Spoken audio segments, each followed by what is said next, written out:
more people see the end first? Why don't more people simply take the time to ask themselves what they truly want? Well, to answer that question requires real self-introspection and self-knowledge. Doing so requires that we value some things and devalue others. Most folks do not want to totally, publicly state their values. They don't want to cast some things aside or label them as not meaningful because they're afraid someone, most likely someone they know and love, will look at them with disapproval. Instead, they are more comfortable living lives of quiet desperation, knowing they're not moving toward what they want, or even worse, not knowing what it is they truly want, than they are at risking the disapproval of others.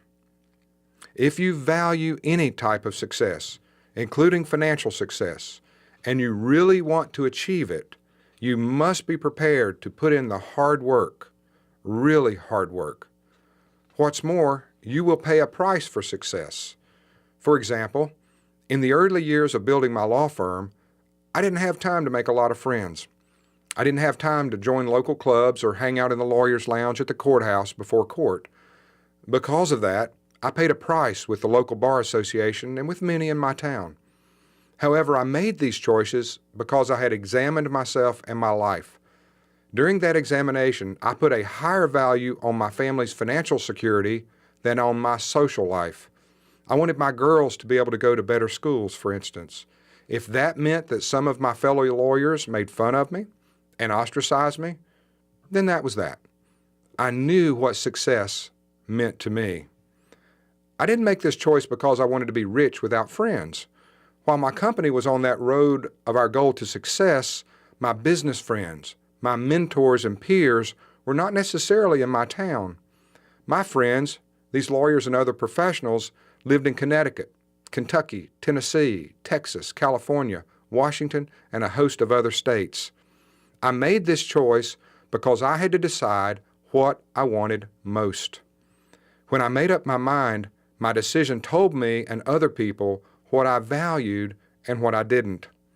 This internal valuation process keeps many people from taking the time and effort to decide what they truly want. Yet answering that question is the cornerstone to true success. So how do I start figuring out what I want? As you sit and ponder these questions of what you really want and what success looks like to you, you must embrace the things you value. You must discard the things of lesser value in order to reach your goals. Most of us are unwilling to do this valuation process and winnow down our lives. In fact, many people will toil and sweat, working hard until their bodies can't take any more, without ever asking, is this really what I want to do? For them, completing the sweat, the work, and the tasks is easier than facing themselves, their values, and in the end, their hearts. If you want to succeed, you must not fail to do this work. It is critical. It is the foundation for all of the other work that you will do. As many wise people have said, find work you love and value, and you will never really work a day in your life. When you see the end first, the tasks you do will be filled with an understanding of where they fit in your life and what you are working to accomplish. No one can tell you how this aspect of answering this question and following your first rule will come out. I can only give you hints about how to approach it until you decide what you really want. Let me give you one more hint through another example of my own life. When I first thought about building my own law firm, I explored a lot of legal areas. I looked at criminal, domestic, real estate, bankruptcy, and personal injury law.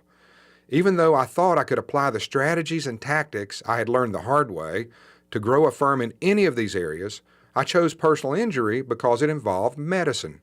Why medicine? My mom, Jane, was a registered nurse. Her medical books always intrigued me, and I often read them when I was a teenager.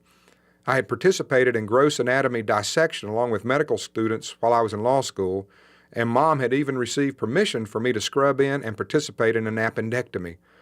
Now, my participation was limited to holding a retractor during the appendectomy, but I was in the room next to the surgeon.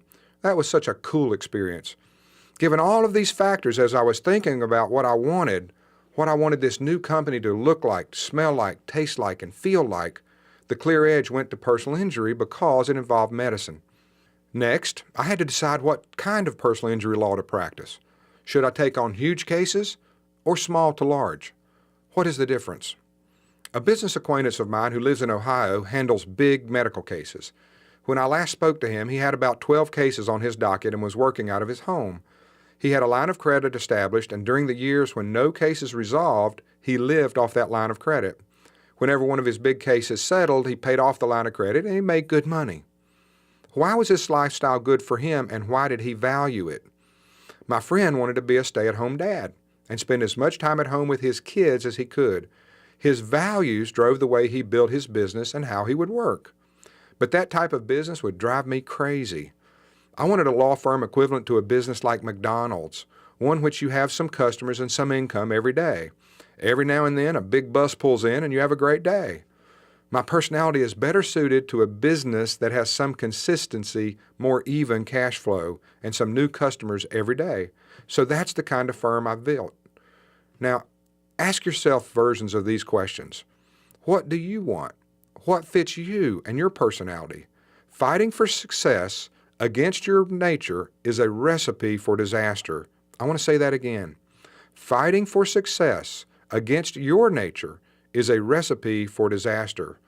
It's hard enough to be successful in any endeavor when the odds are with you, let alone when you're fighting against who you really are. After you do the hard work and find out these things about yourself, you'll be able to say, this is what success looks like for me in this endeavor. Can you taste it? Can you see it before it becomes reality? Conducting this visualization, what I call seeing the end first, is so important. It helps your mind create the vision. It allows you to see what success looks like before that success becomes a reality. It conditions your mind to understand success in this endeavor is possible because you can already see it. And in your mind, you have already experienced it.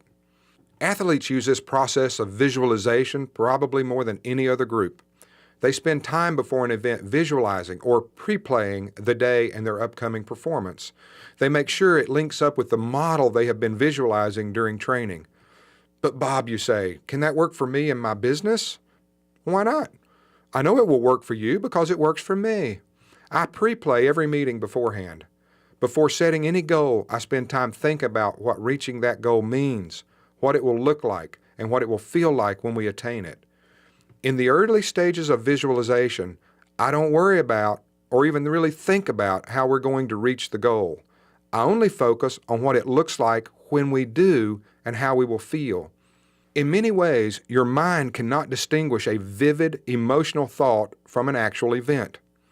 When someone pre-plays an event in his or her mind and is willing to see, feel, and taste the emotions of the end result, his or her mind will then go to work more easily to fill in the blanks of achieving this already experienced event. Remember, deciding what you want and understanding what it looks like when you achieve that want is the hardest work you will ever do. But it's also the most important work you'll ever do on your journey through these 3 rules. You must see the end first.